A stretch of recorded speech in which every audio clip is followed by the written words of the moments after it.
신앙의 눈으로 믿음으로 세상을 볼 때에 사람은 두 가지로 이렇게 분류가 되는 것 같습니다. 복 있는 사람과 복이 없는 사람인 것 같습니다. 단순히 우리가 복이란 것을 생각할 때에 세상적인 관점에서 뭐 어떤 번영과 또 어떤 부유함과 그리고 또 인간이 누리고 있는 그런 것들 많이 차지하고 있는 것을 복이라고 성경은 이야기하지 않습니다. 우리가 잘 아는 말씀처럼 마태복음 5장에서 예수님께서 산상수훈을 통해서 말씀하신 복들은 세상 사람들, 우리가 인간으로 살아갈 때 누리는 복이라고 하는 것과는 정반대의 것들을 이야기하고 있기 때문입니다. 그래서 그 복 있는 사람과 복이 없는 사람을 이야기할 때에 오늘 시편 말씀에서는 두 부류를 확실하게 우리에게 보여주고 또 설명해주고 있습니다. 오늘 시편 1편과 그리고 2편은 본 말씀은 우리가 1편을 읽었지만 저자가 이렇게 명확하게 나오지 않은 말씀입니다. 1편과 2편 이게 하나에 이렇게 하나로 이렇게 묶어진다고 하더라고요. 그래서 시편 1편과 2편은 복 있는 사람은이라는 이 복으로부터 시작해서 맨 마지막 2편의 마지막에 이렇게 이야기합니다. 여호와를 의지한 자는 다 복이 있다라고 얘기하는 것처럼 복으로 시작해서 이제 복으로 끝나는 이 말씀이 되는 것 같습니다. 그럼 이 복 있는 사람은 어떠한 사람이며 그리고 복이 없는 사람은 어떠한 사람인지 오늘 이 본문에서 이야기하는 것을 우리가 볼 때에 과연 우리는 어떤 복을 누리고 살고 있는지를 한번 오늘 말씀 통해서 또 그리고 복 있는 사람이 살아가야 될 삶의 지표가 무엇인지를 함께 나누고 싶습니다. 오늘 말씀은 1편에서 나오는 복 있는 사람과 복이 없는 사람을 설명하면서 특별히 1절의 말씀 보면 복 있는 사람은이라고 설명을 하면서 복 있는 사람은 어떤 사람인 것과 함께 복이 없는 사람은 어떻게 살아가는가를 우리에게 보여주고 있습니다. 복 있는 사람은 악인의 꾀를 쫓지 아니한다라고 이야기하고 있습니다. 악인의 꾀를 쫓지 않는 것. 이 쫓지 않다라고 하는 표현이 있습니다. 특별히 1절에는 세 가지의 동사, 움직이는 표현을 하고 있는데요. 쫓지 않는 것, 그리고 뒤에 나오는 죄인의 길에 서지 않는 것, 그리고 세 번째는 오만한 자리에 앉지 않는 것, 앉다라고 이렇게 세 가지 동사가 나오는데요. 이 쫓지 않다라고 하는 표현에서는 우리가 어떤 것을 생각할 수가 있냐면요. 단순히 그것을 따라가고 이런 의미가 아니라 악인의 꾀라는 부분, 꾀라고 우리가 성경에는 나와 있지만 악인들의 어떤 조언이나 악인들의 속삭임이나 악인들의 잘못된 가르침을 쫓아가는 것을 이야기하고 있습니다. 특별히 우리가 이 말씀을 생각할 때에 열왕기상 22장에 보면은요 아합 왕이 등장하게 되는데요. 그 아합 왕과 미가야 선지자 미가야의 이야기가 나옵니다. 뭐 성경에서 다양한 많은 예화가 있겠지만 그 이야기에서 보면은 아합이 이제 아람과 전쟁을 하게 되는 그 시점에서 하나님의 선지자 미가야는 이 전쟁을 하면 안 된다고 이야기하지만 아합 왕은 그 미가야의 말을 듣고 싶지가 않았어요. 자기한테 불리한 말만 하니까. 근데 아합 왕 앞에 도사리고 있었던 그 간신 같은 선지자들이 있었어요. 그들은 하나님의 이름을 팔아가지고 전쟁해도 됩니다. 무조건 이깁니다라고 속삭여서 결국은 아합 왕이 전쟁에서 패하게 되는 아합 왕이 죽음에까지 이르게 되는 일들을 우리가 볼 수가 있는 것이죠. 결국은 자기의 귀에 좋은 일, 정말로 자기를 생각하지 않는 그 악인들의 조언에 귀를 기울이는 것을 이야기하고 있다는 것입니다. 우리가 세상을 살아가면서 정말 사람이 악하고 나쁜 것을 떠나서 정말 하나님의 말씀이 아닌 다른 육적인 조언과 내 뜻과 그리고 사람의 생각들에 의해 쫓아가는 것을 복 있는 사람이 아니라고 표현하고 있다는 것이죠. 두 번째로는 어떤 일이 있습니까? 죄인의 길에 서지 않는다는 것입니다. 이 서다라고 하는 것은 죄인의 길, 죄인들이 행하고 있는 그 죄의 현장과 그리고 죄를 우리가 묵도하는 그 자리에서 피하거나 그것을 우리가 치열하게 싸움을 통해서 극복해 나가야 되는데 가만히 서서 묵도하는 일들을 이야기하는 것입니다. 바로 정말 우리가 그 사실을 잘 마음에 와닿는 것은 다윗의 밧세바 사건을 우리가 기억하면 될 것 같아요. 다윗이 저녁에 궁중을 거닐 때에 그 밧세바가 모욕하는 그 현장을 보잖아요. 그 보는 그 물론 바세바가 악한 일을 행하는 것은 아니었는데 자기가 스스로 악한 길에 빠질 수 있는 그 자리를 그는 떠나지 못했어요. 그러므로 그가 어떻게 합니까? 그 눈으로 봤을 때에 음욕을 품게 되고 음욕을 품은 것이 어떻게 됩니까?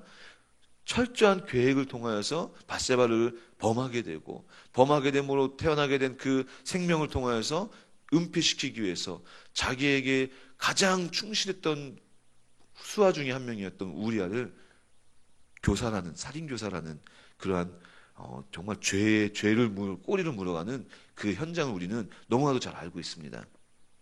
세상을 살아가면서 우리 앞에는 많은 죄의 문제들이 늘 도사리고 있습니다.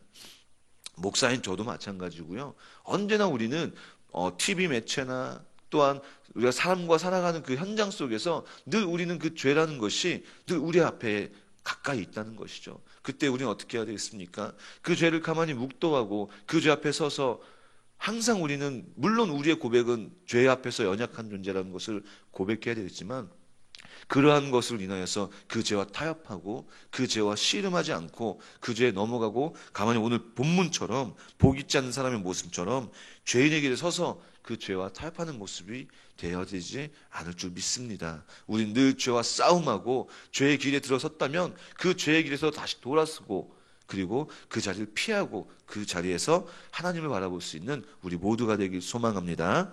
그리고 세 번째로 어떤 것을 이야기합니까? 복 있지 않은 사람의 모습은 오만한 자의 자리에 앉는 모습입니다. 오만한 자의 자리에 앉다라고 하는 것은 이제 그 악한 자들의 그 모임과 그리고 그들의 모략 가운데 직접적으로 이제 앉다, 동참하게 되는 것이죠. 자리를 이제 펴서 앉는 것이죠.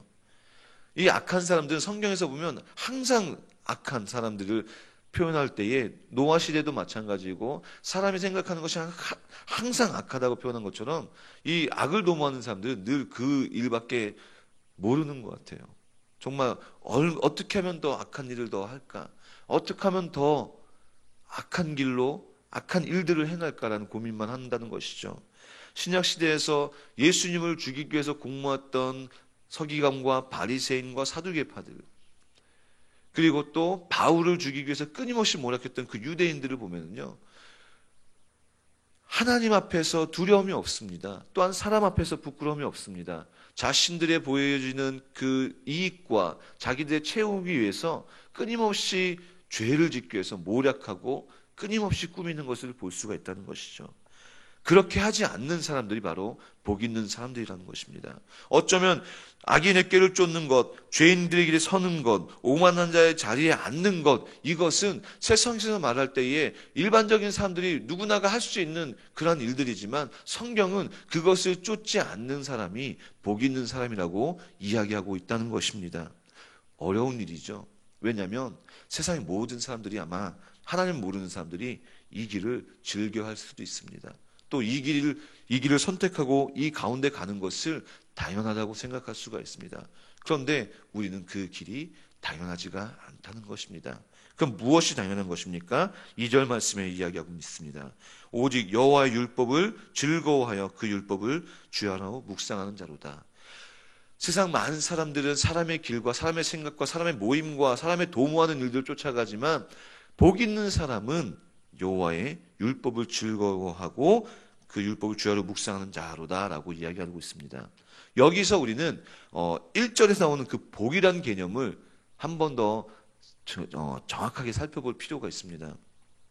이 복은 앞서서 말씀드렸던 것처럼 사실 그 복이라는 뜻의 헬라어 에쉐르라는 단어를 히브리어 에쉐르라는 단어를 사용하게 되는데요.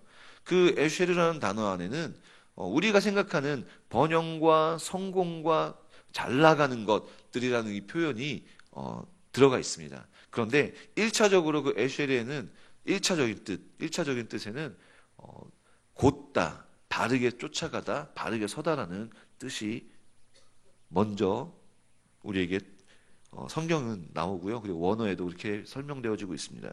그러면 무엇이 곧습니까? 무엇으로 바로 쫓아가는 것입니까? 무엇 앞에 바로 서는 것입니까? 바로 여호와의 율법 앞에, 하나님의 말씀 앞에 하나님을 말씀을 쫓아가는 것이 바로 복이 있다라고 표현하고 있다는 것이죠. 그러한 복 있는 사람들은 3절 말씀해 보니까 시냇가에 심은 나무가 시절을 쫓아 과실을 맺으며 그 잎사귀가 마르지 않음과 같으니 그 행사가 다 형통하다고 표현하고 있습니다. 사막의 오아시스를 여러분들은 아십니까? 우리가 TV나 영화나 또 어떠한 다큐멘터리나 이런 부분에서도 간혹 가다가 사막의 오아시스를 우리는 볼 수가 있는 것 같습니다. 눈에 보이지 않는 그 정말 황량한 그 사막 같은 곳에서 엄청나게 우거졌다고 하더라고요. 우리가 그림이나 이미지를 통해서 그냥 자그마한 웅덩이에 이렇게 나무 몇 그루, 야자수 같은 나무 몇 그루가 이렇게 표현됐다고 하는데 사실은 실제적인 그 오아시스는 굉장히 큰 물, 호수 같은 것들을 거느리고 있고요. 그리고 그 주변에 아주 울창한 숲이 우거져 있다고 합니다. 누가 알겠습니까? 정말로 황량한 그 사막, 아무것도 없는 그 사막 같은 곳이었는데 가다가 보니 그 한가운데에 오아시스가 있는 것. 그게 바로 우리 복 있는 사람들의 삶인 것 같습니다.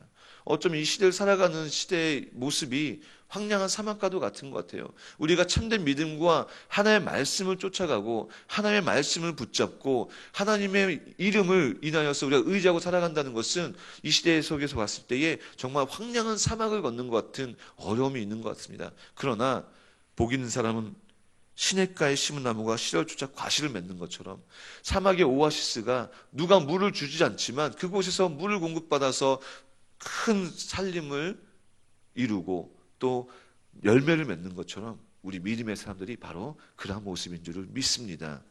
오늘도 우리가 시간상 이제 뒤에는 우리가 함께 나오지 않겠지만 오늘도 우리가 이제 시작되는 한 주의 첫 시작 속에서 직장 속에서 또 여러 가지 사람들의 관계 속에서 어쩌면 이 황량한 사막과 같은 길을 걸을 수 있을 것입니다. 하지만 분명한 것은 세상에서 볼 때에 또 우리의 삶이 비록 척박하고 어려움이 있을지라도 우리는 하나님의 말씀 앞에서 그 말씀을 쫓아갔을 때에 오늘 이 말씀에서 이 명시하는 복 있는 사람이 우리임을 잊지 마시기를 간절히 소망합니다. 그 복은 번성하는 것이 아닌 하나님의 말씀을 쫓고 그 말씀을 쫓음으로 말미암아 하나님께서 주시는 위로와 평강을 누리는 사람임을 잊지 마시기를 간절히 소망합니다. 기도하겠습니다.